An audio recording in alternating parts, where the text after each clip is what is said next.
Well, good evening. I am not Eric Severide. My script tells me that I am Jim Thompson, and I happen to be curator of the Neiman Foundation for Journalism at Harvard, and thereby curator of the Neiman Fellows, who, for those of you who do not know, are journalists who come to Harvard for a 9-month sabbatical annually to study anything they want except journalism. A magical process that has been going on for about 45 years. It's a pleasure and also a privilege to collaborate with our friends at the Kennedy School of Government, the Institute of Politics, and this forum, this marvelous place, in introducing tonight the Neiman Foundation's 3rd annual recipient of the Joe Alex Morris Jr. Fellowship,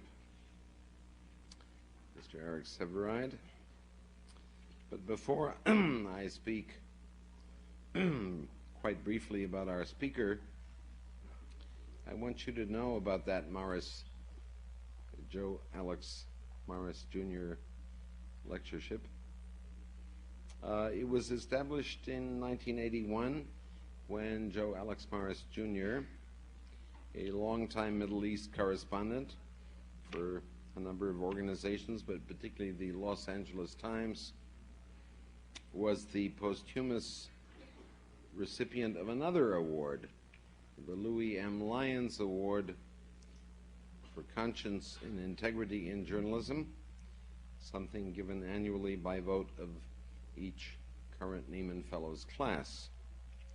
Mr. Morris, Jr., was killed in February 1979 while covering the Iranian Revolution, killed quite randomly, as were so many. And after that award was made, his friends and Harvard classmates, his class at Harvard was 1949, and also his journalistic colleagues decided to create and to endow an annual lectureship in Joe Alex's memory, to bring an American or a foreign reporter or commentator on international relations to Harvard University for 2 or 3 days to give a public lecture like this one tonight, to meet with the Neiman Fellows privately, which we'll do tomorrow, and to mix in between with students and faculty and any other seekers after the wisdom of the person. Our first Morris lecturer in 1982 was Flora Lewis, the noted columnist from Europe of the New York Times. Our second, last spring, 83, was Norman Kempster, the Jerusalem bureau chief of the Los Angeles Times. This week and tonight especially, the Morris lectureship belatedly recognizes the existence of broadcast journalism, in particular television. It takes all of us a while to figure out that television is important. Now, you don't have to be too old to recall that when people on the tube, either, as the British say, read the news, or gave us infinitely worse happy talk, Eric Severide was totally different. Television's Walter Lippmann, perhaps? A little dour at times. I wished that Eric had smiled more. Maybe he will try tonight. Not much to smile about in the world. But from him consistently thoughtful commentary and interpretation. In my view, and that of many others, Severide became, over many years, for us, a very, very wise person. Mr. Severide has a very long background in the print press and in overseas reporting prior to his fame nightly on CBS television. He was born in North Dakota. For some reason, the Dakotas and Nebraska seem to produce these strangely talented people. He was graduated from the University of Minnesota, went off to Paris at once, and that was the beginning of it all. Eric Severide won too many awards to cite and has written good books, and I need not tell you more about him. My time is up. His time is overdue, as we do indeed tonight honor him especially. It's my pleasure to give you Eric Severide.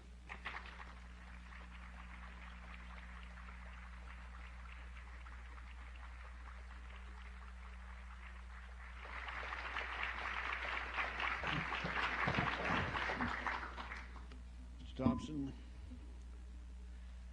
Joe Alec Sr. and friends.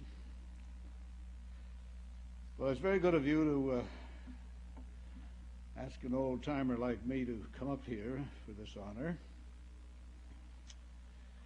I know white hair used to be particularly respected, though I was never sure exactly why, and I've become less and less persuaded that dead follicles in the scalp indicate a livelier intelligence inside the skull. And you're especially considerate, of course, because, after all, I've been gone from regular network broadcasting for some time now, and your nice gesture reminds me how much better it is to be gone but not forgotten than forgotten but not gone. I was at dinner the other night with Brother Cronkite in Washington, and he seems to be going through some change of life too, and he told me that he'd been walking down the streets in New York the other week, and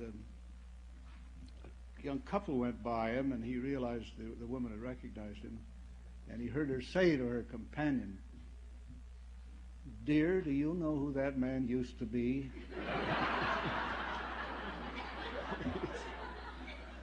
Well,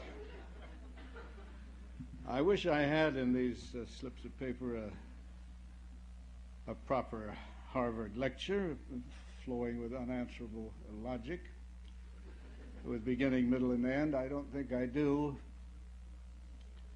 So I'll ruminate as best I can with no claim, save an attempt at common sense. I really think there is such a thing as common sense, and I would define it as the instinct for knowing what is likely to help and what is likely to harm. It's born of experience, and it takes some living. And that's about the only good thing about old age I've got to say tonight. Anyway, my late friend Walter Lippmann said that the daily work of people like himself, or like me, or columnists and others, really was, he said, notes made by puzzled men. And I've spent my life, I think, being puzzled. Sure only that one must possess the courage of his doubts as well as the courage of his convictions, because this is a world of dangerously passionate certainties. So it always seemed to me that my job, when I was on the air regularly, as a kind of horseback pundit, was not so much to tell people what to think, though I know I transgressed in that respect often enough, as to tell them what they ought to be thinking about, and in a sense, how to think about all these matters that flood the news broadcasts and the newspapers and our benumbed consciences and every week of the year. That is approximately, well, what historical importance to give all these events and these statements. I've spent something over 50 years as a working journalist in a number of countries. It was in the Paris United Press office that I first met Joe Alex Morris Sr. here. At that time, I was holding down the night desk in Paris. And of course, those were the hours when it was absolutely impossible to reach any Frenchman by telephone. They all presumably were having dinner with their mistresses. And that explained my abysmal failure to provide a fresh lead for what we called the overnighter, which was demanded by New York every 24 hours. The work was really, as Mr. Morris once put it in his book, deadline every minute. That's about what it was. But I was damned if I could see how to provide a fresh news lead every night out of a capital city gone silent. There was always, of course, that ultimate recourse, one's own imagination. Mine turned out to be pretty limited. So I got out of the news agency business and into broadcasting when Ed Murrow invited me to. But most of those 50 years I've passed in Washington, which I must say I do think is probably the most important center of world news since ancient Rome. It's a city within a capital, not like Paris or London, capitals within a city. And so, of course, it gets out of touch with the rest of the country and its feelings. Every headquarters place does, I guess. But I know that the rest of the country has a way of getting out of touch with Washington and the facts. I could give many examples. One or two. No matter what we wrote and broadcast, a majority of Americans refused to believe that Senator Joe McCarthy was one of the bad guys until very close to the end of that drama. And no matter what we wrote or broadcast, a majority of Americans refused to believe in Mr. Nixon's complicity in the Watergate cover-up until nearly the very close of that one. Of course, in Washington, everybody keeps his eye on the president and the presidency. It's pretty much a presidential system. We have no king, no Delphic oracle, no Platonic academy of the all-wise. We have no gods. Even the one on our coins wasn't there until it was put there by an Episcopalian Secretary of the Treasury during the Civil War. And I think President Reagan would be disturbed a little to know that one of his Republican heroes, Teddy Roosevelt, thought that was quite unconstitutional and that the word ought to be removed. But the moral majority of those days prevailed. But one thing that puzzles me is this gentleman, the current president. I think he's intelligent, but not very well informed about the rest of the world. So I had thought from the beginning that he would quit when he was ahead. I think he's making a great mistake in running again in his own interest. Power, mass popularity, pretty hard to let go of. The trouble with Jimmy Carter was that he had a complicated mind which tended to concentrate on the complexities of every issue. Which reminds me that a friend of mine, a newspaper man, went in to see President Carter one day in the Oval Office and found him deeply immersed in a minor section of the defense budget. And when my friend left, he stopped by the adjoining office of Hamilton Jordan, the president's chief assistant. And they sat with their feet up on the desk and talked about the country and the spirit of the people and the future for an hour. And my friend walked out thinking, now I understand it. Carter is Jordan, and Jordan is Carter. He was that kind of man.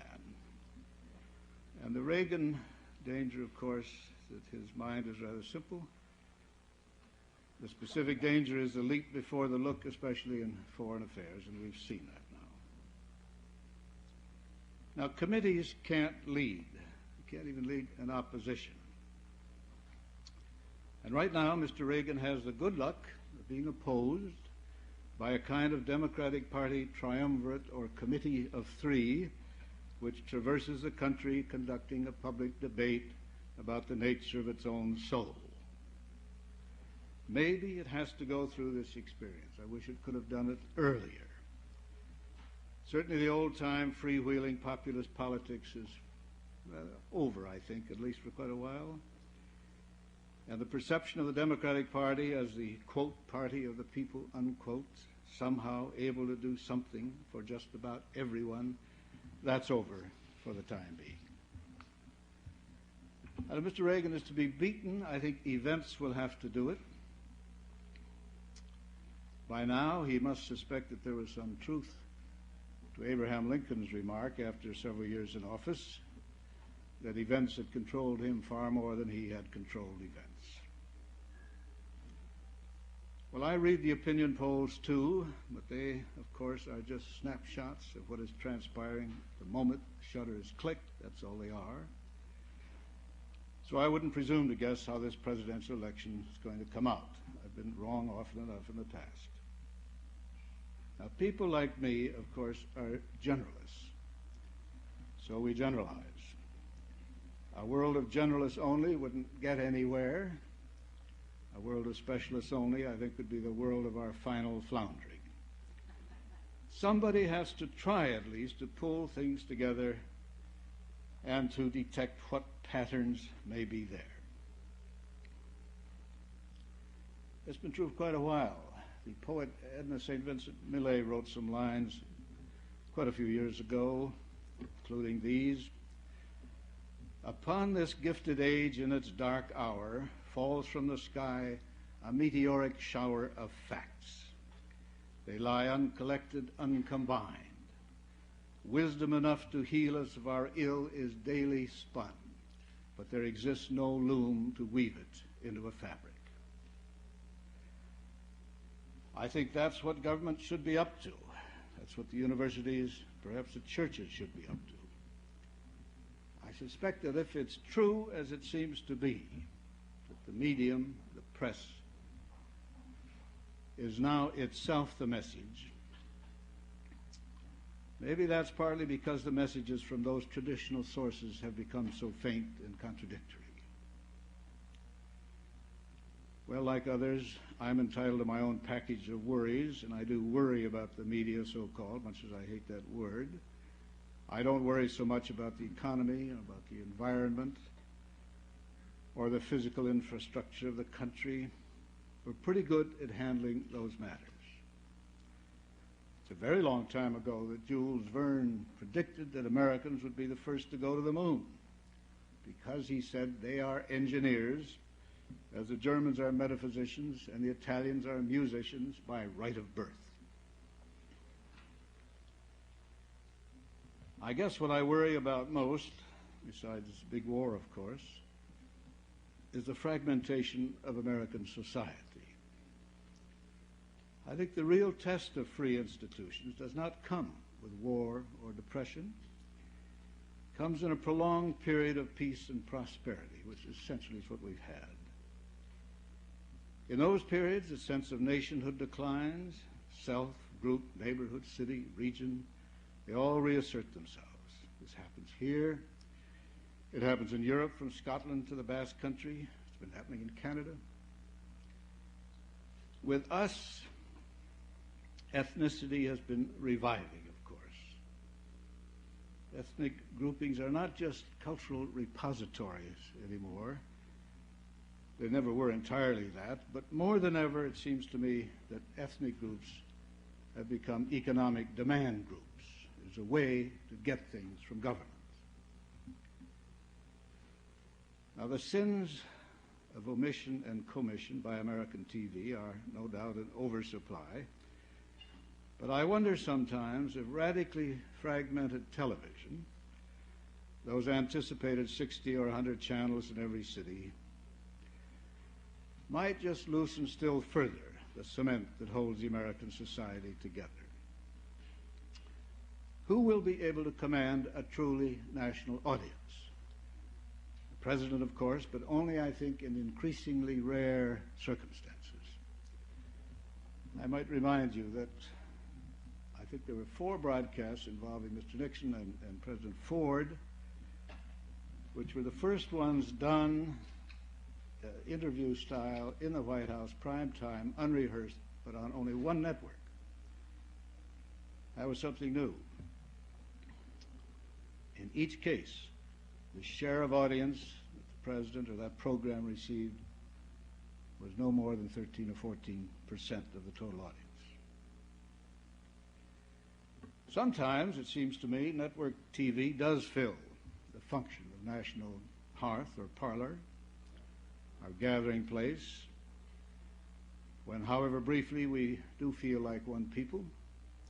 The day the prisoners returned from Vietnam, or the day the hostages came back from Iran. And maybe, just maybe, mass media are having an influence in the direction of peace that we don't yet see with any clarity. I'm not going to argue that mass media are that long-sought moral substitute for war that leaders used to talk about. But television did seem to play something close to a substantive role in the Camp David rapprochement between Israel and Egypt. The intense world spotlight on Poland may be exercising some restraint with the Soviets. They could never hide there what they may be hiding in Afghanistan. The Idi Amins and Pol Pots of this world make sure the reporters' pencils and cameras are not around when they commit their mass atrocities. Maybe there's no such thing as a world conscience, but if there is, it could hardly operate without mass media. Now let me continue my slide here into the matter of the press, print and electronic, and deal more directly with the American press. I'm here at the request of the Neiman Foundation. Most of its fellows are Americans, and it's only the American press that I can pretend to know much about. It's the news business, but we in it know it to be much more than a business, Mr. Murdoch to the contrary notwithstanding, or most of us would not be in it. Business, trade, profession, whatever.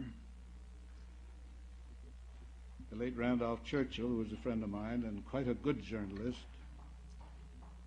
thought maybe the word was calling. Calling. And what's the end purpose of this calling? Henry Mencken thought it was to comfort the afflicted and afflict the comfortable. I don't think so. I think the end purpose of it is to find the truth as best we can and to transmit it with what talent and courage we can summon. I think that's all it's about. This very difficulty in defining and labeling the press should suggest something to those, including so many officials and lawyers, who ache to codify the press somehow, to lay rules upon it. I think it must remain uncodified by outside forces. I would rather that it be at least somewhat irresponsible than too cautious and prudent for our society's safety. In my experience, it seems to be the very occasional harm done by publishing some secret or other is far outweighed by the harm done by secrecy itself. Of course, there is tension between the First Amendment and, let's say, the Sixth on fair trial, but maybe that's just what should be. Were one or the other to become definitely dominant over the other, perhaps something would be lost. So the emphasis will be on one period of our history and on another at another period. Maybe that's how our basic system of balanced powers was supposed to work. There can't be a sizable community in this country where the press has not broken paths to bring wrongdoing to justice, one way or another. It's done the work of law enforcers thousands of times. But there must be, it seems to me, exceedingly few cases in comparison where excesses by the press have resulted in serious miscarriages of justice, at least in the sense of innocent people going to jail. And as for money corruption, I think the American press, print and electronic, has a lot to be proud of. Almost never do you hear about any reporter or editor taking money to suppress or print a story or to play it one way or another. I said that to a group of young people the other day. The very next morning, this terrible business of the Wall Street Journal breaks. The exception, I hope, that illustrates the rule. Now, among the many fields in which I possess no expertise is the field of the law of the press, the statutory and judicial developments over these years. I've been very fortunate in that I have always been free to put my mind on the game rather than on the rules of the game. I've never been thrown into that bear pit through any libel suit against me. Several threats of one, but no actual suits. But now, fewer and fewer people in this calling are so fortunate.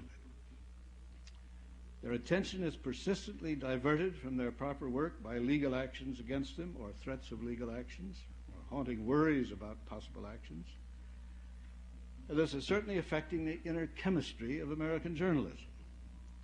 And those who try to measure such things tell me there is less tough investigative reporting going on now than there has been for some time.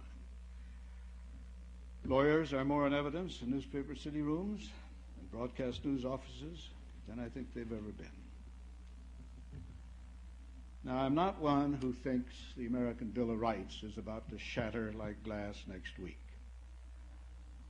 I do think there is a kind of unorganized but insidious assault on these freedoms going on all the time and getting a little more troubling all the time.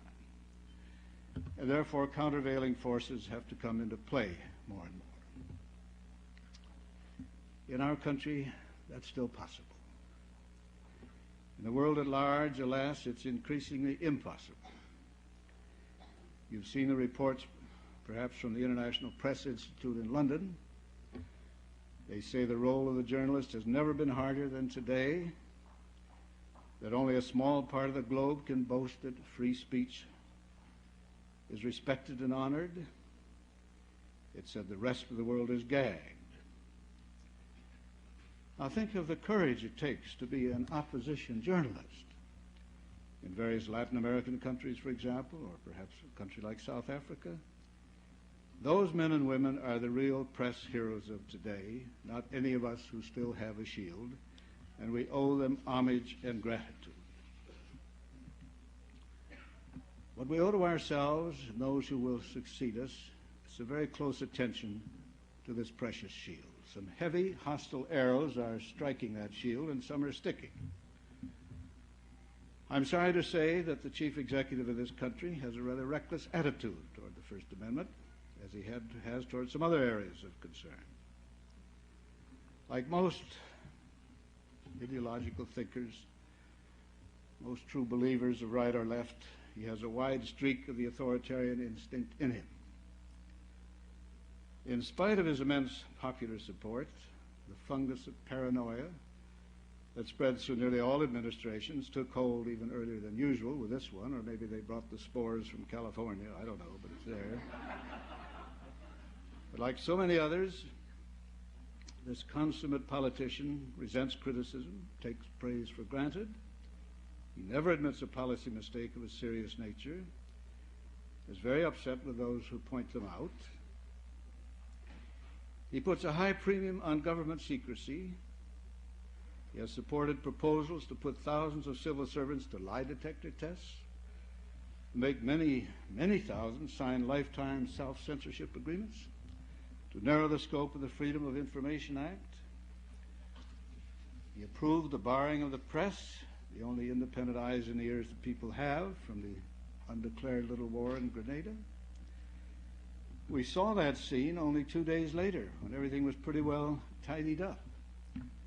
We don't know for certain what really happened and to whom during those 48 hours. And the government argument that We wanted to protect the war correspondents from protect their safety. We've never asked for a guarantee of safety in any war. I was so angry with that, it seemed like almost a slur on the memory of some very good people, some friends too, as well as Joe Alex Morris Jr. But the military got away with it. In this case, right was simply might. And there are those in the military who would apply the heavy hand of secrecy to any or all future military operations, because they feel, and they feel passionately, that the press deprived them of victory and glory in Vietnam, which is, to me at least, a preposterous notion. But, of course, the professional military historically never or rarely have found themselves to blame for wars gone wrong. I don't say they were to blame in Vietnam. I don't think they were. But certainly the press was not. It simply does not have the power to win or lose big wars. But we face this built-in hostility from the military arm of government. A few weeks ago, a friend of mine attended a big banquet in New York City. The people there were 300 or 400 present and retired military officers, and one of them made a resounding speech denouncing the press, praising the censorship at Grenada, and saying that this is what we will do from now on, whether the press likes it or not. And he said the whole audience of 300 or 400 people rose to their feet in an ovation. Well, he slowly died in his chair. It's serious. We face hostility from the White House crowd, and perhaps most serious of all, we face it from the Supreme Court. It's not only the standing handicaps like the special and surely unconstitutional restraints on broadcasting, or the extraordinary go-ahead to plaintiffs in libel cases to subpoena evidence revelatory, they think, of a journalist's state of mind. It's a whole new tide of libel cases, and the fact that the Berger Court, so far as I know, has never yet found in favor of the press in these cases. The fact that if this president is reelected, we are certain to see a renovated court weighted even more heavily to the right in all likelihood and well into the 21st century. Not all supposedly conservative judges appointed to the High Court remain so conservative. Eisenhower regretted appointing both Warren and Brennan, and could operate the other way around. But the odds ahead look too heavy. Even Supreme Court justices exhibit some very human failings. And I would say that at least 2, maybe 3 of the present justices possess a personal, visceral, emotional detestation of the press. This society and its free press are going to stand in need of a Congress as educated and humane and far-seeing as possible for years ahead. Now, the Reagan people have pulled back on a few things like the self-censorship pledges and the lie detectors, but I suspect that's only an election year pause. I think they'll be back at it later, if and when he is reelected. There's a theory, of course, that once reelected, and having proved his bona fides to his hard rock conservative supporters, he will turn moderate and compassionate and even become a champion of civil liberties. I heard that theory about Nixon from his friends during his first term. If anything, the drift will be the other way. Conservatives think government should respond to the laws of Newton, not Darwin. And in this instance, I think the law of the conservation of energy does apply. The more things stay the same, the more they stay the same. But where the electronic press is concerned, I'm not sure that even the Congress would be of great help, in spite of some current efforts by Senator Packwood and some others, to throw out things like the fairness doctrine. For the life of me, I could never see how you could constitutionally abridge and bend something so fundamental as the First Amendment just because of technological changes in the dissemination and reception of information and ideas. They're telling us that the most pervasive form of communication must have rules laid on it, and the less pervasive shall not. I say the most pervasive, not necessarily the most persuasive. Well, I've argued this for 40 years, and I've been pleased to see newspapers slowly coming around to that position, and not, I hope, only because a lot of them now own broadcasting stations, but I can remember when even liberal papers like the Washington Post took the regulatory line in their editorials. Now, my mind is as unscientific as it is unlegal, and I could never understand this thing of the people's airways. So far as I know, there's the atmosphere and there is space. There's no airway in any practical sense until somebody develops the wit and the resources to put a signal to atmosphere and space. And I would have thought government had no more right to regulate the content of that signal than it has to regulate the content of the newspapers carried in newspaper trucks on the people's highways. I would have thought the traffic rules were enough. There's a lot of talk about three big commercial networks, monopoly, quasi-monopoly. Sometimes in dreams I ask myself very hypothetical, what would happen in this country if there were only three big national newspapers that everybody read? Only three. Well, of course, everybody, whoever went through the third grade, would know exactly what it should print and not print. And there would be people of authoritarian cast of mind who want to lay a lot of rules on it, but there'd be a lot of other people who would argue, I think, that their very scarcity made it all the more necessary that the hand of government and its power be kept entirely off them. An interesting speculation, if nothing else. Well, what makes the prospect for relief so dubious, of course, is that it isn't just the automatic reflex right wing against so many of us. It's a good part of the left wing, the liberal wing as well. Good folk would be furious if you suggested they were undemocratic or illiberal, but who know what is best for other people and somehow assume that the power to regulate the medium would always be in the hands of high-minded fine fellows like themselves. Alas, it wouldn't. We might remember the late Eric Hoffer's devastating remark. He said, the military man just wants you to obey. The businessman just wants your money. But the intellectual wants your soul. He wants people to get down on their knees and love what they hate and hate what they love.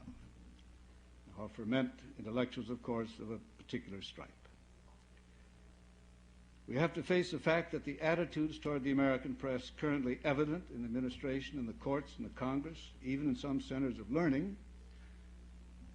Recently, a poll in a big state university showed a majority of students in favor of what is called laws against slanted reporting. God help us. Well, these attitudes do not exist in a vacuum. They reflect deep and wide popular feeling in this country. And why? The American press, print and broadcast, is far better than it was a generation ago. I think it's partly because people have come to resent bigness, remoteness, big government, big business, big schools, big press. They resent the unget-at-able nature of these huge institutions, and perhaps TV in particular. They just can't talk back to that little screen. And that's the network's chief failure, in my view, and I've been scolding about this absence of rebuttal for many, many years. And the media, of course, are all over everybody all the time.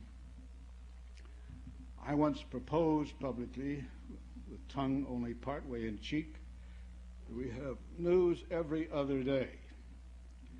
No news broadcasts of newspapers on every Monday, Wednesday, Friday. I thought we'd do a better job and the national nerve ends could rest. But I didn't get much support. Well, if the medium has become the message, as McLuhan said, Another reason, I think, is because news in all forms now has become part of the daily entertainment of a people lulled and bored into trivial interest by many years of essential peace and essential prosperity. And to make matters worse, in TV particularly, the personalities in the medium have become the message. If we're to do better with the general public, and I am quite aware of the immense amount of biased and inaccurate listening and reading, as well as the biases and inaccuracies on our part, we had better examine ourselves first of all.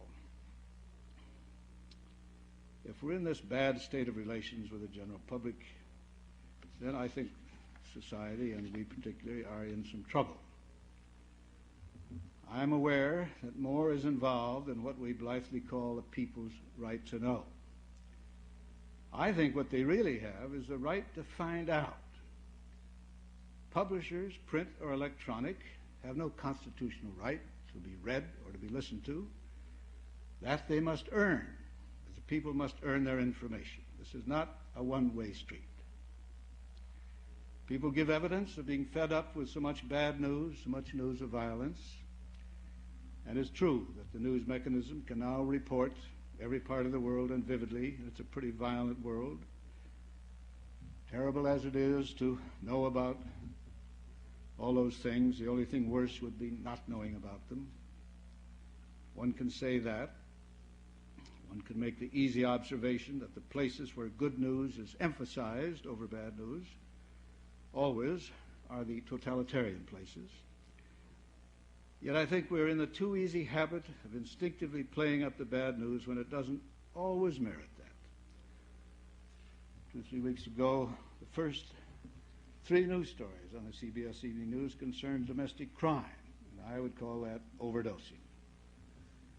We are simply, I'm afraid, disliked by far too many, perceived by them as not only smug but arrogant, and as critics of everybody who won't accept criticism ourselves. Well, we are the only enterprise in the country that does advertise a tax upon itself. But of course we must, and we have to do more of it, because we hold something approaching a monopoly on the means of advertising. Reporters are perceived now by millions as rude and intrusive and insensitive.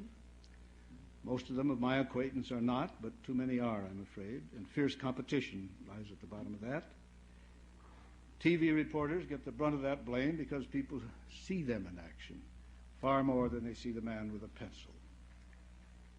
It's my own horseback notion that the air of self-satisfaction in the city room of a powerful newspaper is somewhat thicker than it is in a broadcasting news studio. Broadcast journalism hasn't been around long enough to be that sure of itself.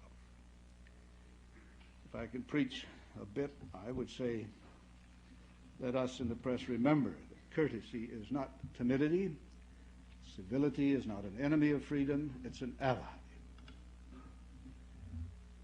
I'm partial to newspapers that have developed and cling to an air of probity, of dignity, if you will. I'm embarrassed by the trivialization of the news by so many TV stations, and revolted by the vulgarization of the news by a few of them. But I'm old enough to remember the days of the real yellow press and the screamers on early radio. We're better today, we're better educated, we're more, not less responsible. And we compare very favorably indeed with the press in other countries. But are we really fulfilling the hopes of those who wrote the Bill of Rights? Are we, our generation of journalists, really reporting and explaining the inner chemistries of the incredible events going on in so many parts of this world? Now, for 30 years, I kept a copy of some words spoken to the Overseas Press Club in New York City by Dr. Charles Malik, who was then foreign minister of what we thought of as a nation, but what seems to have become just the killing ground for all the hatreds in the Middle East, and that is Lebanon. He said to us, "These are not ordinary times. when so-called factual reporting can tell the story of what is really happening.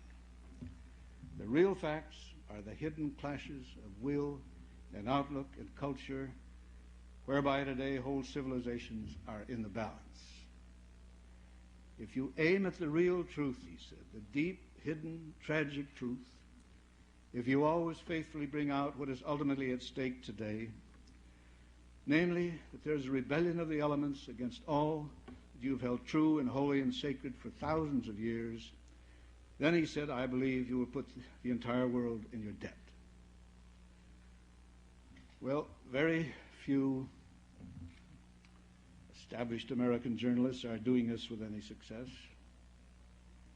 The most successful of all, to my knowledge, is that novelist journalist V.S. Naipaul, the Trinidad-born East Indian who lives in London and roams African, East Asian, Islamic world. He has something of the combined genius of a Tocqueville and a Joseph Conrad. Very few could come even close to that. But the oncoming generation of American journalists had better include quite a few young men and women whose education is not confined to political science and sociology, economics, but who spend some years immersing themselves in foreign languages, in comparative philosophies and religions, and of course history. In all this, my generation of journalists comes up, I think, rather short. We need new minds for this new time of extraordinary human upheaval. But, old or young, we're going to find our efforts to small avail if our shield is broken. Now, there are many Americans, and some of them have power, who simply do not comprehend what is at stake. What will happen if we allow the underpinnings of this open society to be shaken loose? These are simply those civil liberties that people get so tired of hearing about. But remember, they are their own defense. They can be defended only as long as we still have them. And let me end by being really top lofty and cosmic here. But I would go so far as to say that if these American liberties are lost, then the peace of the whole world is going to be lost. Because if both the superpowers were semi-closed, paranoid, hostile, suspicious societies, then surely world tensions would become explosively unbearable. In this polarized world, there is a point where individual freedom and collective survival become one and the same.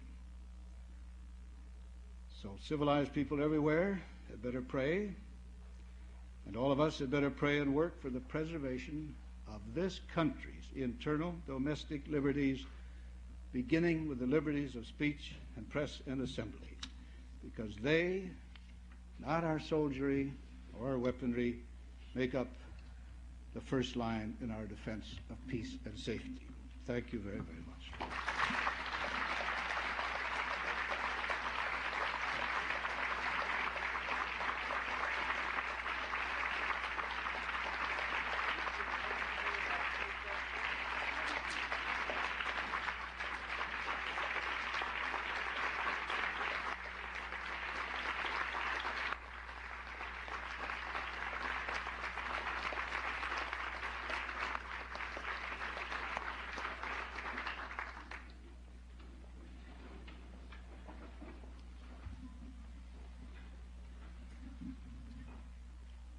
Thank you, Eric Severide. Mr. Severide is willing to tackle some of your questions for a while. There are microphones, at least I see some down here. There may be some up there. There are some up there.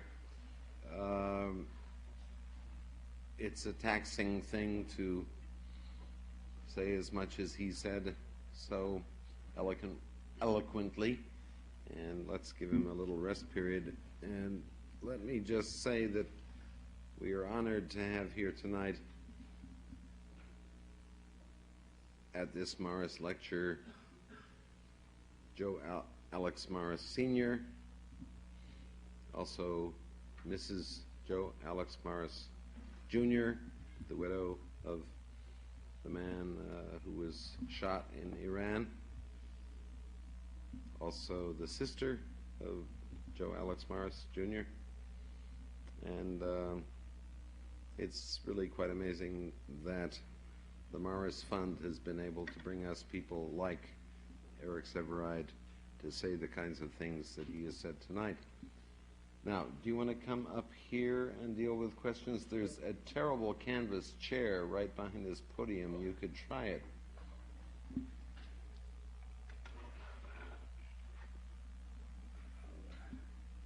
If they don't mind, I'll sit down slightly. Should I pull it forward? Yeah. It has a treacherous feeling about it, but It's sort of a captain's chair or a director's chair out of Hollywood. Questions? You want to handle your own? all right, I'll try. I can see all right, I guess. What has been your reaction to the Nixon tapes that have been airing this week, and also to the criticism that CBS has received for purchasing the tapes? Oh, the purchasing, I think, is unexceptional. That's gone on so long. It started with newspapers long ago. But my chief reaction was one of great disappointment. I didn't think he said anything very new. I thought it was the same old Nixon. I didn't see anything. The same ambiguities, the confession wrapped well inside another accusation against somebody else. I didn't see anything new in it. Did CBS get its money's worth? Sorry? Did CBS get I its don't know money's whether they worth? got their money's worth or not. That depends on the advertising and ratings, I guess. I don't know.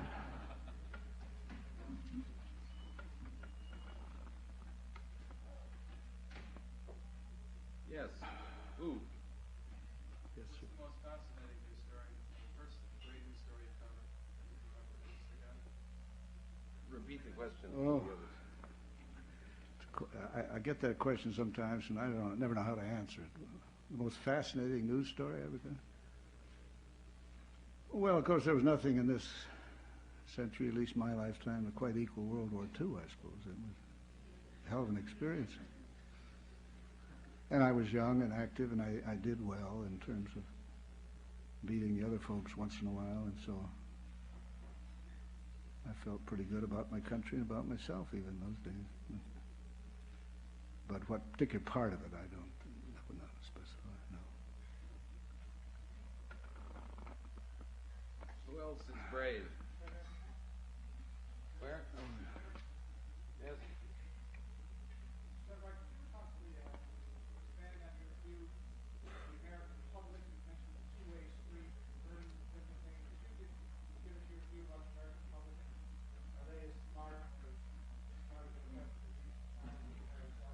Well, my experience, to really generalize on it, is that what is said by people like me on the air or by columnists, cartoonists, whatnot, in the world of politics and government policy is a lot less powerful in its impact than you might think. We're always hearing about the power of the press. Well, it doesn't have any direct power. It has that power known as influence, but you can hardly measure it. The press speaks with 100 voices. But it seems to take events, something crystallizes, and then people understand something or change their mind. I mentioned the case of Joe McCarthy. I lived through that. Case of Nixon and Watergate, the same thing. I do get discouraged about this at times. You would be astonished, I think, if you were the unhappy chore of reading a few thousands of the letters I've received in my time from listeners and readers, at the amount of inaccurate and biased listening and reading. You wouldn't believe it. People write you and say, you said this, so the very opposite of what you might have said.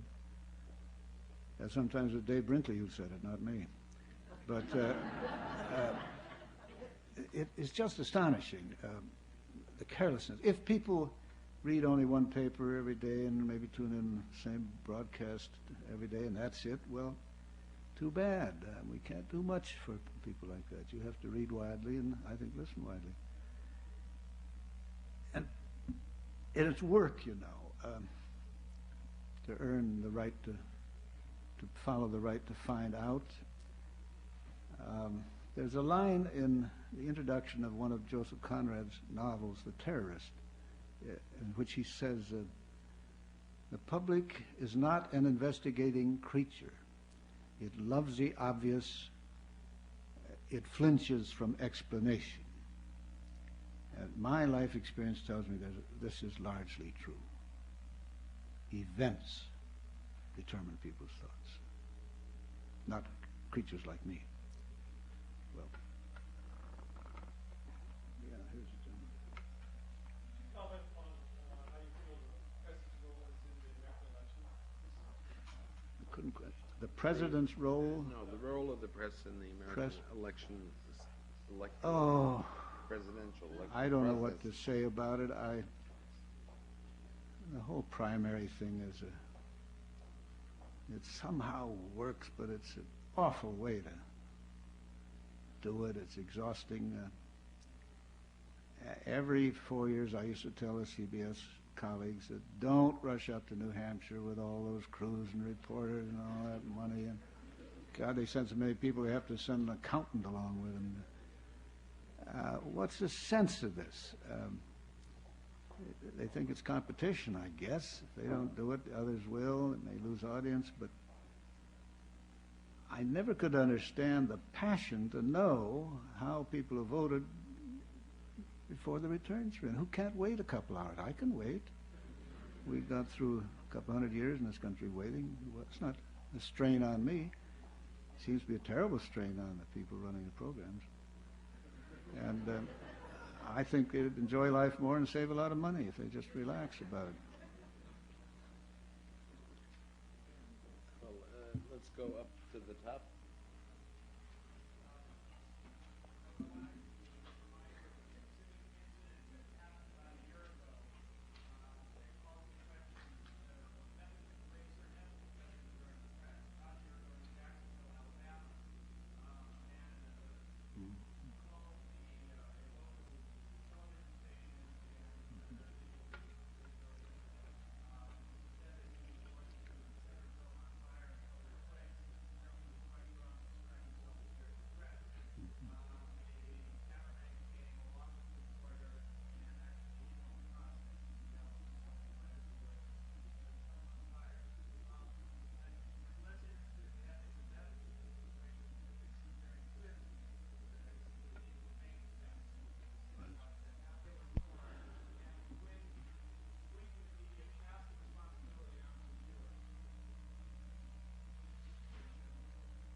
I think they probably had to let the people know what this story was all about, because it was all over the country and it was subject to enormous disputation all over the country. I don't know whether you could have concealed that or should have.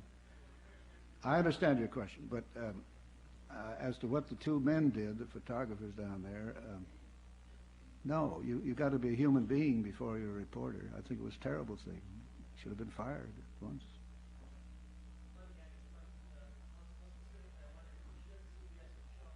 I said I thought they had to show it, yeah. No, I wouldn't do it at length or anything of that sort or up close, but I think it had to be portrayed. It was part of the news that the whole country was talking about. Okay, right here. Sir, you were talking about the direct power or lack of power of the press and the public in general. To what degree do you think the press has a direct power on policymakers themselves?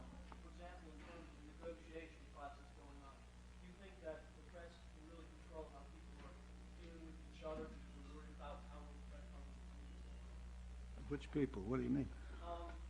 For example, the two sides negotiating an international issue. Are each of those two people negotiating concerned how the press is going to be covering that negotiation? They usually do, sure. So then It's an instrument of public diplomacy now, is the press. There's no getting around that. Of course it plays a role, doesn't it? But how you measure it exactly, I'm damned if I know. I've never been able to. It doesn't have direct power, we know that. The press can't arrest you or tax you or subpoena you or send you off to die in jail. It's got influence, and everybody measures it a little differently. Question here. Sure, you obviously feel strongly about the exclusion of the press from Grenada. Yes, it is. Grenada. Grenada's in Spain. Thank you.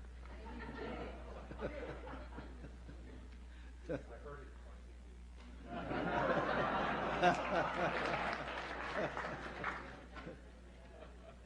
night in this room, we heard a spokesman from the Department of Defense explain that the reason the tests were excluded the first 48 hours was the fear that the 600 students on the island of Grenada would be held hostage and possibly be killed. In view of your experiences as a journalist in World War II, would you care to comment on that? No, I think it's absolute nonsense. I've heard all those explanations over in the Department of Defense. We've had long hours over this. They know, at least Weinberger and the civilian leaders of the department know they made a great mistake, and they don't want to repeat it. A lot of the professional military that burned in Vietnam don't think so, and they'll never admit they did. But in the civilian ranks, frankly, they do know it was a mistake, and I don't think they do it again this way. It's perfectly easy to organize a small pool of reporters to represent television, magazines, daily papers, brief them, take them. You're not going to drop them by parachute ahead of soldiers. No, of course not. But we went through this in 2 or 3 past wars, in hundreds of instances. It works pretty well. The only military hero I've had in this country, I think, was General Marshall, and I knew him fairly well. And I can remember talks with him when World War II was beginning. And he was very much opposed to censorship except for true security reasons. Nobody wants to violate security, risk lives of anybody. Because he feared the backlash later on. Think of Germany, World War I, and the blaming and all this. And the opinion of Britain, when the full impact hit the populace of what went on in those trenches, 1914, 15, the full horror of it, and then the great revulsion against the military and war and everything went on all through the 20s and 30s. He didn't want to see that again. For a while in World War II, you could not print a picture of a dead American body on a beach or anywhere. And I think he stopped that. That was foolish. It just doesn't work. You've got to take some chances. In the long run, you can't hide these things. What is your fondest memory of John F. Kennedy? I didn't know him terribly well, frankly. Do you want to repeat the question? Fondest memory of John Kennedy. I wish I'd known him better, but I was in Europe and New York nearly all the time that he was president, a short time. Sure, when he was killed, I was in a state of shock like everybody else. There was something new and vibrant and youthful and wonderful about him, I thought. Whether he'd been a great president in historical terms, we never had time to find out. That's the trouble with his presidency. Yeah, I thought he was quite a guy, but I was not an intimate, and I didn't know him very well. Balcony? From what I've seen in network television, it primarily reflects official statements from the White House and from senators and congressmen. And unfortunately, it seems that perhaps your desire to remain unbiased prevents you from voicing opposition arguments. But doesn't this have a tendency to really sell the official statements to the public? That's primarily what they're receiving. Well, the White House and all the people in this administration will argue just the opposite. Fiercely. I think we're doing them down every time a news program goes on the air.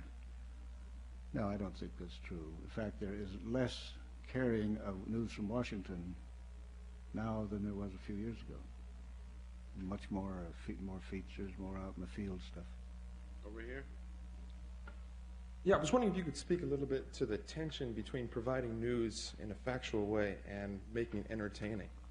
And I'll give you one, I guess, recent case that I'm still sort of recovering from. Was a few weeks ago, when Roger Mudd interviewed Gary Hart after one of his primary victories, and he asked him probing questions like, why does he brush his hair like John Kennedy, and could he do some of his Teddy Kennedy impersonations? You asked me about the general situation or that particular interview. I didn't see that interview, frankly. I would not have asked those two particular questions. But I'm not Roger Mudd. If the rest of the interview was substantive and useful, I suppose it's excusable. I wouldn't have done it, but I'm from an older school, I guess. Way up.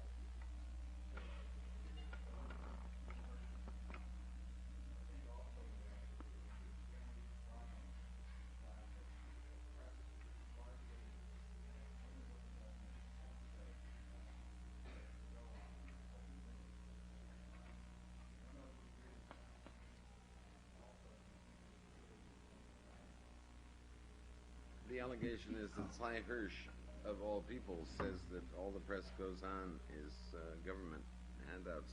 Oh, I don't believe that at all. Certainly not in Central America. Grenada thing, you didn't have anything else for a couple, 3 days. You not only couldn't get in there, as an independent reporter or photographer, the military had its own reporters and photographers, broadcasters, putting out its own version of the thing to make this even worse.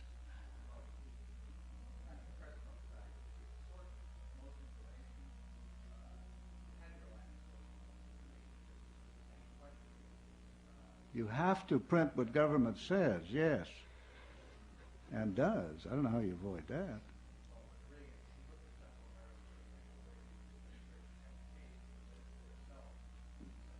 Yes, but you see the vote in the Senate yesterday? Well, Okay, it's your over answer. here. Following up a little bit on what the question up there about printing the official news, Reagan is described as, by some people, as the great communicator. And I think there is a way in which I like, you say you you don't like the term media, I don't either. I sometimes refer to it as the corporate press. It's not just the power of government we're dealing with, but also the corporate power of which the major networks, for example, are expressions of that we're dealing with. They are in complicity with Reagan's image as great communicator. And that's kind of what I'm sort of grappling with, is to get at how it is that Reagan, and just as an example, there's a kind of servility. Of course, the administration is going to say, you guys are never giving us a break. You're always coming after us. Well, what are they going to say? You're giving us a fair shake? They're always going to be saying that. I believe that the press has been pretty wimpy about confronting Reagan. And just on a very slight example, it's always President Reagan, when nobody I know ever talks about him as President Reagan. You call him Ronnie? I don't. Sure, whatever. Ron, Reagan, whatever. Mr. Reagan, there's this sort of phony respect. You seem to overlook the fact that he is the President of the United States. Yeah, so what? But what if I can... At Harvard, we say President Reagan to differentiate from President Bach. Okay. But I guess what the question gets to is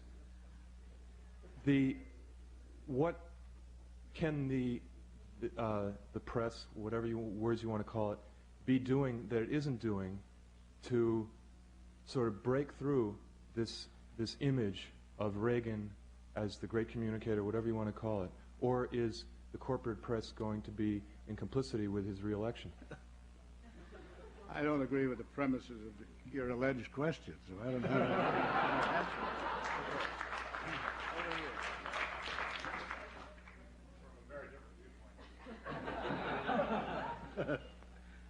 I'm curious about what you think about this public hostility toward the press, particularly as it came out after. Is it something fundamentally new that we're seeing in society, or is it fact over your long, rich history? You see the kind of examples of Agnew and how popular that attack was on the press, and then in the 64 Republican convention, the Eisenhower attack on the press, and people standing in the aisle cheering. Are we seeing something fundamentally new, or is it something sort of a spasm that occurs? I'm inclined to think it's a spasm. We've had it before. Just a very few years ago, the press in the popular opinion polls rated very high, much higher than the politicians or the Congress or the church. doctors or whatever. On the Grenada thing, the immediate reaction in the polls was of, it serves the bastards right, where the press is concerned. But a little later, when Harris and Gallup and others really got at it on a bigger scale, a little time had passed, people had time to think, that changed. And I think a majority then responded, if these polls mean anything, that it was wrong to have done that. And I know that in the highest ranks, they feel that now. And they'd like to work out some kind of system or understanding with the press in case anything like this should happen again. This is how we go about it. I probably missed part of your question there, David. You've seen these examples in the past. They've come and gone. The Agnew thing, you're thinking of his Des Moines speech in November of '69, I think, when he was after people like me and others, and later he named me and 2 or 3 others, so I had to answer. But see, that I mentioned in my little talk, the great mistake of the networks in not providing for rebuttal. Now, this is not a policy matter. It's a problem of practical program difficulties. For one thing, you don't have the 15-minute program in the evening or any time anymore. BBC for years had a 15-minute primetime program once a week devoted to letters and things objecting to what was on the air, and it was extremely well done. It was fascinating.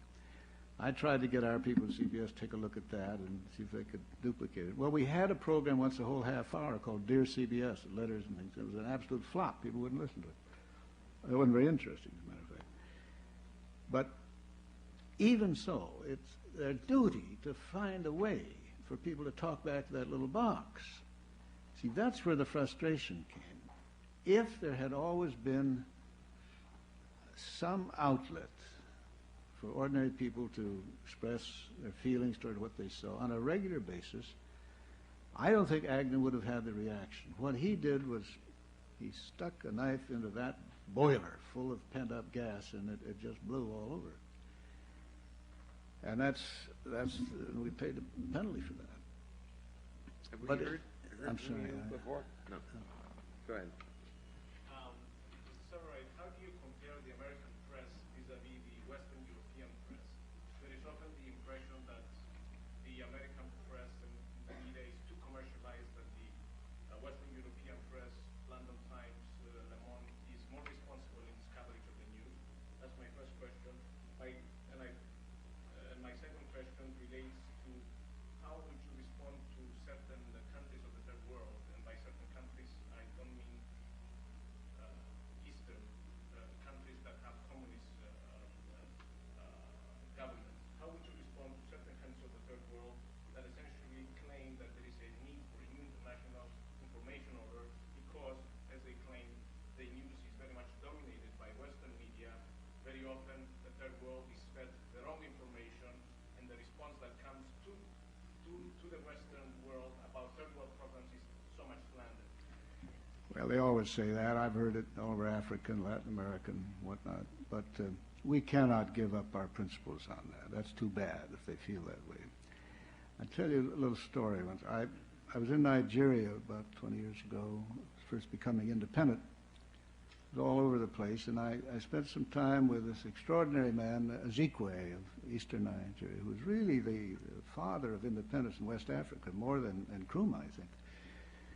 A very impressive man, and we sat on the banks of the Niger River, I guess it was, and for a television interview, and he complained about this. Now, the American press is saying this and this and not giving a fair picture of his country, and said, I've had this quarrel with my good friend Henry Luce at Time Magazine and so on. So I thought to say to him, Mr. Ezekwe, do you think the Nigerian press reports the United States accurately and fully? Well, he hadn't been asked that before, and he sat back and he said, yeah, I think they do. And of course, it's miserable reporting of the rest of the world. And what was the beginning of your question? No, I don't agree with you. I don't, no. I think British papers are just commercial as ours are. I don't know how they'd live otherwise. I don't see much difference in France, Germany, desperate. I think that news by television in Europe is a lot worse than it is here. It's awful. It's archaic, it's boring, and in some places, of course, it's politically controlled. You know how it works in Germany with political parties having run stations. Holland is broadcasting. They have huge bureaucracy because every political party has to have its people in there. But we couldn't run anything that way, you know. Bad as it may be here, it's still better than that. I think it's a illusion.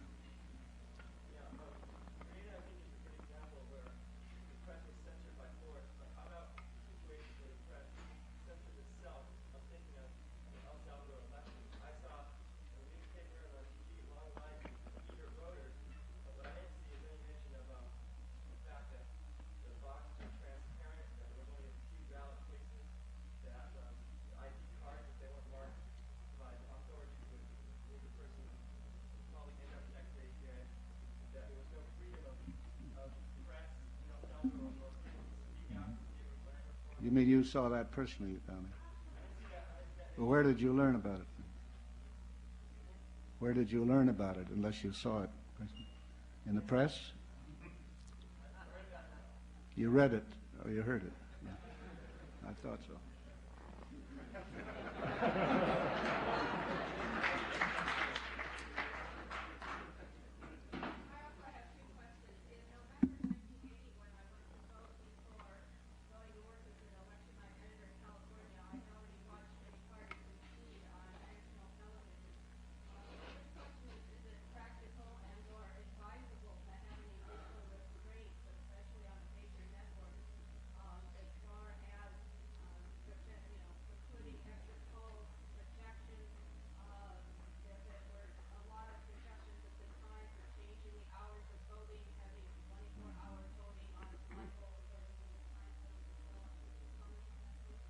Well, they're all struggling with that now, and a lot of soul searching going on.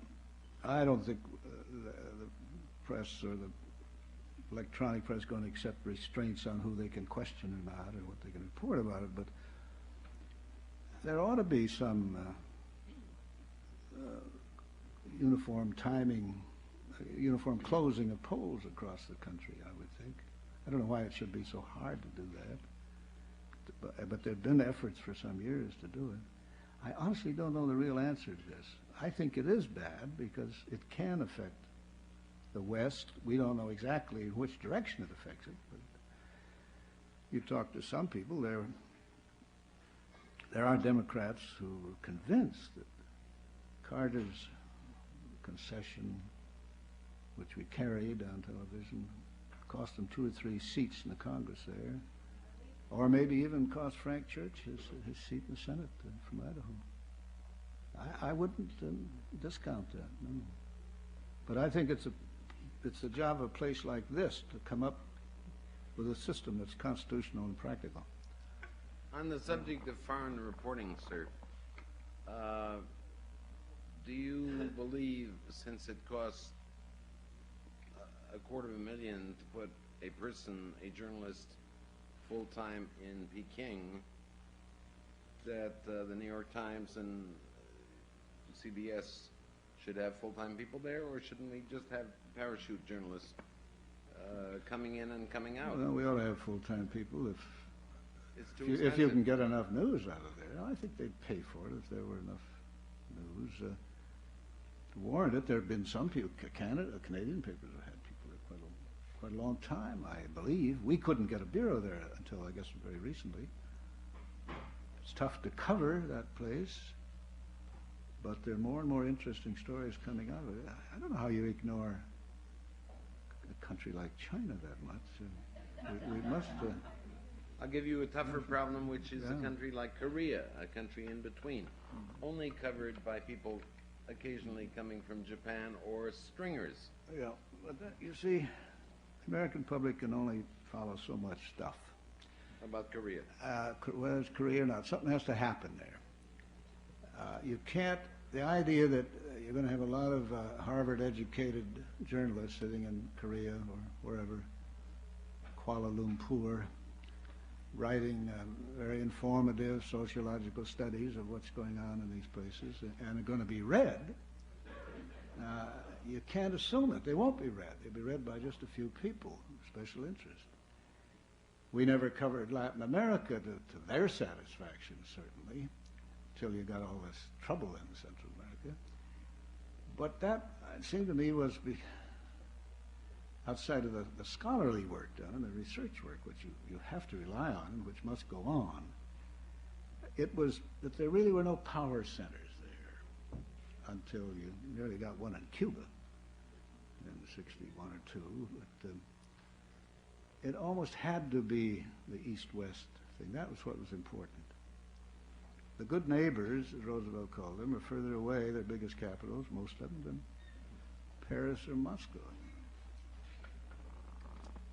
We're moving toward the end of these proceedings. Shall we go over to either of you?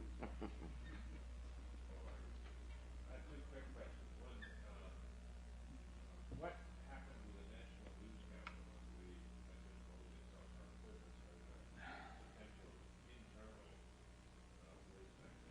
Second thing was, to what extent do the three big papers, three networks, three news magazines really dominate mass media news country? Which three big papers do you mean now? Times and the Wall Street Journal, you mean? You're going to leave out the L.A. Times? No. Which I think is a better paper than the Washington Post. I think the L.A. Times is a good paper. Yes, I think they have an influence. There's a trickle-down influence in the features and the columns and the cartoons. Sure there is. Who has the most influence? Well, the editorial writers of the Wall Street Journal or those of the Washington Post? I couldn't tell you. I don't know. Got to be geographic over here. How about there? You.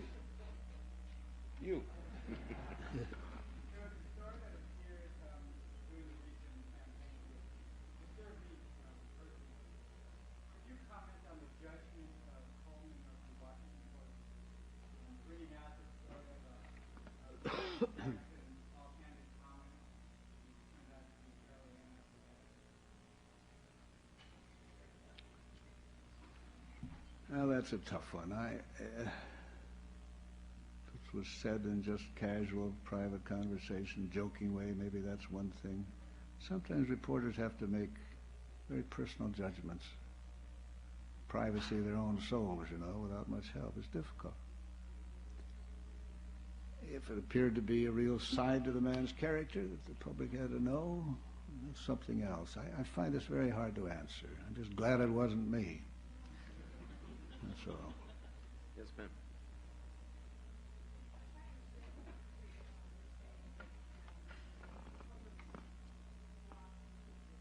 I can't hear you, man. If I understood properly, what you were saying was that the public's not desiring on the bother to ask questions when you're out in Congress. Is at least as much of a danger to effective press as the Supreme Court and Reagan. And I'm wondering, and that's what you're doing. And would you hope for more today? Is there hope? Oh. Well, you got to think so, but I think it has to start with in the schools, and families. Press takes the public, the reading and listening to others, it finds them.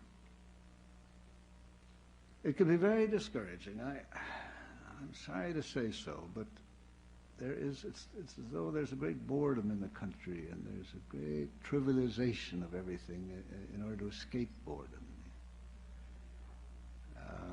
Some friend of mine years ago had a formulation of what he thought human beings had to have at all times. One was security, one was identity, and the other was stimulation. And not necessarily in that order. Certainly once they have security, they're going for the other two. And I think the role of boredom in history has been much neglected by historians. I never read much about it when I was in school. Maybe with modern film and recordings and sound and all that, maybe history will going to read a little differently 50, 100 years from now. And we know something about this.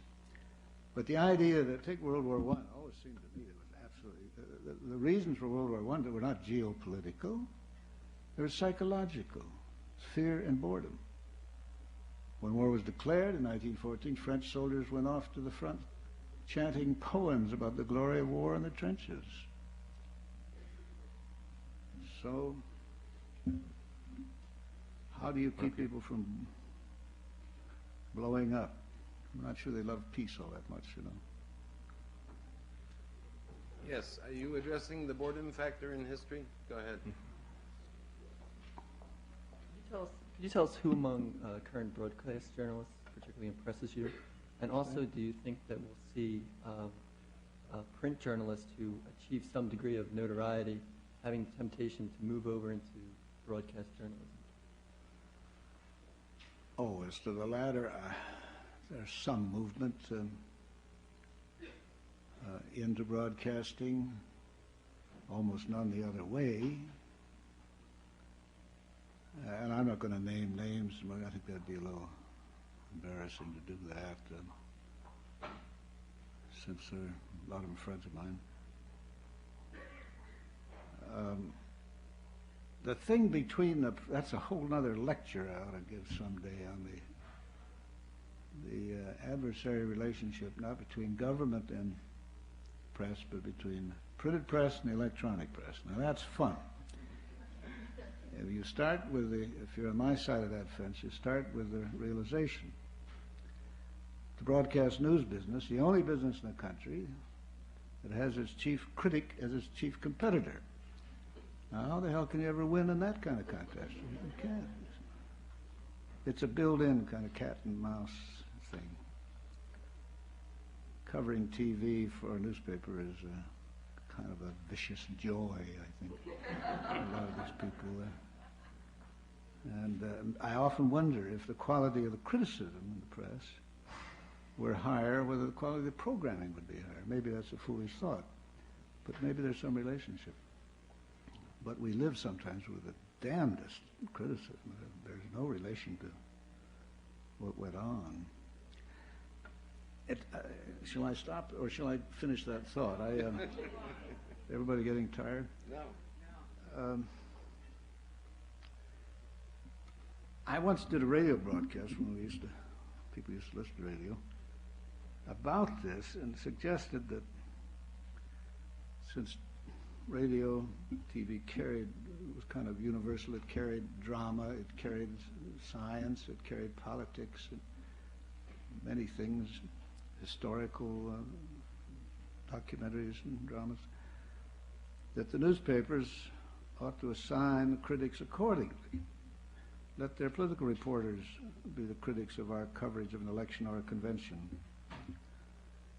And their music critics, if we put on any kind of opera or whatever, musical comedy, whatever you put on, and so on down the line. Because you see, the general critic has to be a Renaissance man. There aren't many around. He has to know all those fields if he's going to write about television. It doesn't stop them from doing it. They all do. But I thought that when it came to fiction on television or radio, drama or comedy, whatnot, films, the critic had the right to judge it entirely on what he saw, because the producers of that product had complete control over it. Now, when you get to news, you get to something else. Let's take a political convention. You are seeing that, and it's being reported to you as it happens. Now, that is a quantum jump in journalism, from watching it, thinking about it, sitting down to a typewriter and maybe printing it, and an editor going over it 2 or 3 days later, or a few hours later. It's wholly different. And if you think it's easy, try it someday. The critics should judge those things, that kind of coverage, on that reality. They should come around backstage, if it's a convention, and see what we do and why we do it. I think that's the only fair basis, but very few of them. In the old days, John Crosby used to do that, Herald Tribune. Mario Manis did that. Man on Christian Science Monitor still does that, I think. But very few will do that. They sit home and watch it, and you should have done this and you should have done that. You used to say about, was it Jack O'Brien or somebody in the Times? He always reviews the program you didn't do. And, but that's an intramural business I want to carry on. Well, is the end at hand? Yes. Did you have an urgent question? No more urgent than anything. Thank you. Well, maybe we can. Oh, I was going to ask you a question. It's very urgent. You've been in print press, you've been in broadcast press. Time versus space constraints. Yes, it's a very different thing, and I wish the critics and the papers would realize that more. The newspaper operates in lateral space. The reader is his own editor in a way. He picks it up, looks at page one, his eyes skip around, and he reads what he thinks will interest him. Now, we don't have that in television or radio. It's linear time, and for the minute or two it's on the air, a bus accident at 4th and Main is just as important to the listener and the editors and everybody as outbreak of World War V, you know. That we can't help. I don't know what we do about that. Which do you prefer, space or time? Well, it's a more leisurely thing to work for print, or usually is. Broadcast journalism, to do it well, and if you do it on a daily basis, is a lot tougher than people realize. I think it's tougher than most newspaper work, though. I would be hooted out of a lot of newspaper rooms for saying that, but I really think it is. Well, this is the beginning of Mr. Severide's visit at Harvard, and if any of you can catch him on the run tonight or tomorrow, good luck to you, and we are, in the meantime, profoundly grateful to you, sir.